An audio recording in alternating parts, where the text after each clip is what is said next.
Welcome to Digital Pulse. I'm Rafa, producer and host of this series where we explore how emerging technologies like digital assets, blockchain, and AI drive real innovation in business.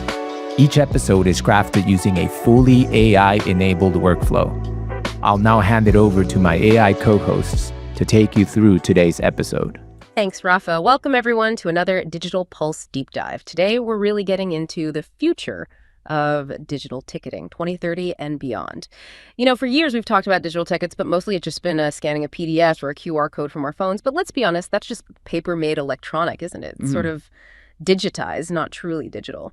So our mission today is to explore this huge shift happening, moving from those, digitized methods to genuinely digital native experiences. And this is going to seriously impact event organizers like you. Doesn't matter if it's huge concerts or, local events, and also fans, like when you're trying to get tickets yourself. I mean, think about how Uber changed taxis or Airbnb changed rentals or Spotify music.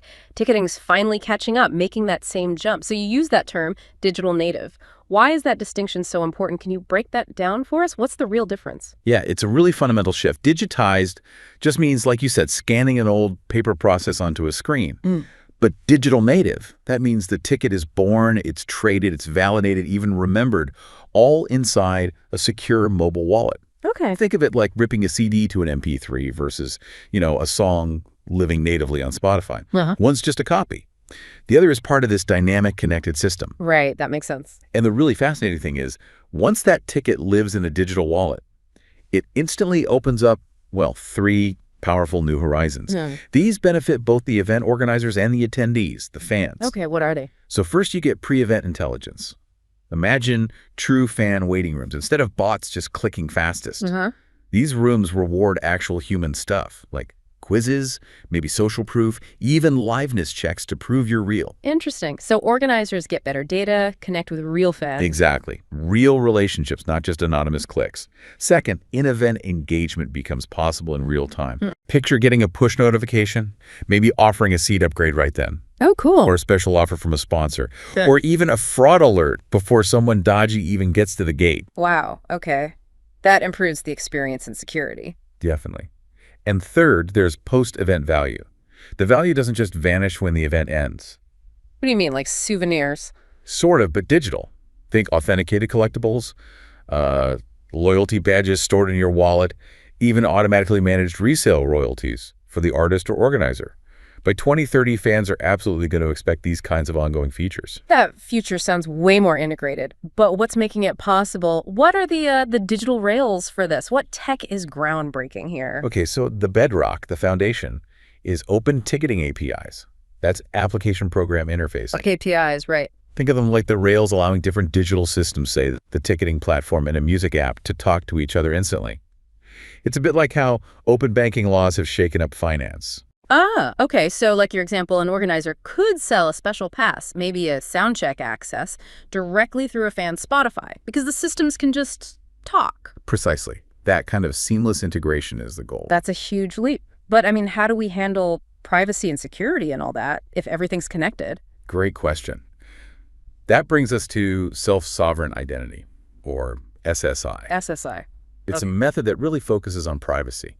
It uses cryptography, sometimes called zero-knowledge proofs. Zero-knowledge proofs. Yeah, it sounds complex, but basically it lets you prove something about yourself, like you're over 18, or you're human, or not on a banned list, without actually revealing the sensitive data itself. So I can prove my age without showing my birth date. Exactly. You prove the fact, not the data point.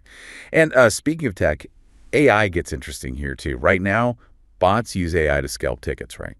Yeah, unfortunately. Well, by 2030, AI is likely to become more like a concierge for organizers and fans. Concierge? Think personalized event suggestions, or systems automatically routing unsold tickets to known superfans at the last minute, or even AI spotting fraud patterns before tickets even go on sale. That sounds powerful. But okay, let's be real. What are the roadblocks?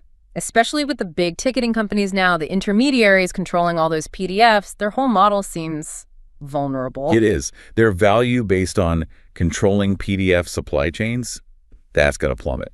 Resellers won't just vanish, though. Yeah. No, they'll likely reinvent themselves, become more like market makers, plugging directly into exchanges owned by the organizers themselves, maybe like a market link model. Okay, so a shift in their role. A big shift. Okay. And it enables what we call fan-first economics, rewarding real fans, making the bot market less profitable. And tickets get programmable value. They can literally change after the event. Change how? Warp into a digital collectible, maybe unlock future perks, become a loyalty badge.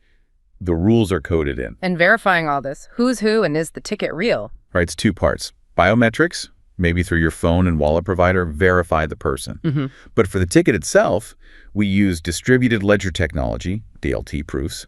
Think blockchain-style tech. It gives us proof of authenticity, or PUTHA. PUTHA, like a digital fingerprint for the ticket. Exactly. Tamper-proof, instantly verifiable. So wrapping this up, by 2030, the word ticket might feel, well, old-fashioned. Yeah, totally. It's not just access. It's this programmable, revenue-splitting, fraud-resisting digital credential, a kind of programmable key. That's a great way to put it. And the exciting thing is, this isn't just theory, right? You mentioned the building blocks, mobile wallets, these DLT proofs, open APIs, privacy tech like SSI and biometrics. They're actually being piloted now. Well, they are. It's already starting. So for event organizers like you listening, managing all sorts of events, and for fans, parents buying tickets, anyone struggling with the current mess, the choice seems pretty clear. It feels like you either embrace this digital native future or you really risk getting left behind as the whole industry, artists, fans, everyone moves forward. Now handing it back to Rafa. And that's it for this episode of Digital Pulse. Now bringing it back to a human voice to say, thank you for listening.